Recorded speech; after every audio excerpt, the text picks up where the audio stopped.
ओम नमः शिवाय। स्वर्गलोक की एक शांत प्रकृति थी। सभी अप्सराएं नृत्य गान में लीन थीं, लेकिन अप्सरा रंभा का मन विचलित था। उसकी सुंदरता, कला और यश सब कुछ होते हुए भी उसके हृदय में कोई अधूरा पल था। उसने कई युगों से विवाह का सुख, पति की सेवा और प्रेम का अनुभव नहीं किया था। एक दिन वह कैलाश पर्वत पर गई और वहां माता पार्वती के चरणों में बैठ गई। उसकी आंखों में आंसू थी। माता पार्वती ने स्नेह पूर्वक पूछा, रंभा, तू स्वर्ग की सर्वश्रेष्ठ नर्तकी है, फिर भी तू व्याकुल क्यों है? रंभा ने कहा, माते, मैंने सदा सौंदर्य और यश को पाया, परंतु सच्चा प्रेम, एक पति का हाथ थामकर जीवन जीने का सौभाग्य मुझसे कोसों दूर रहा। क्या कोई उपाय है जिससे मुझे यह आध्यात्मिक पूर्णता प्राप्त हो? माता पार्वती मंद मुस्कुराई और बोली, रंभा, सच्चा सौंदर्य समर्पण में है।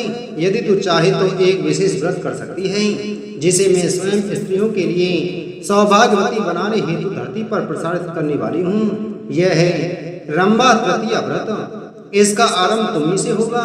रंभा चकित रह गई। माता, यदि यह व्रत मेरा नाम लेकर होगा तो कृपया इसकी विधि बताइए। माता पार्वती ने कहा, इस व्रत को ज्येष्ठ शुक्ल तृतीया को करना चाहिए।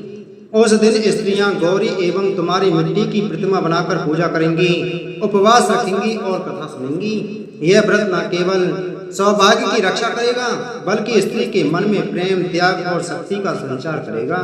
रंभा ने श्रद्धा से व्रत किया, नियम पूर्वक उपवास रखा, स्वयं गौरी माता की मूर्ति बनाकर अर्पण किया। उसी व्रत के प्रभाव से उसे एक दिव्य गंधर्व विश्रवा का प्रेम और साथ प्राप्त हुआ।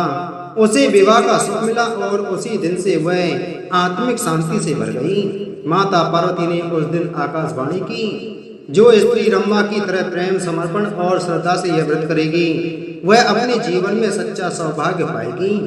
उसका पति सुरक्षित रहेगा और जीवन सुंदर बनेगा। यह कथा नारी के भीतर छुपी उस आत्मशक्ति को उजागर करती है, जो प्रेम, श्रद्धा और समर्पण से जीवन में सौंदर्य और संतुलन लाती है। रंभा तृतीया व्रत केवल सांसारिक सुख के लिए नहीं, बल्कि आत्मिक शांति और दाम्पत्य संतुलन के लिए भी अत्यंत प्रभावशाली होता है। बोलो पार्वती माता की जय।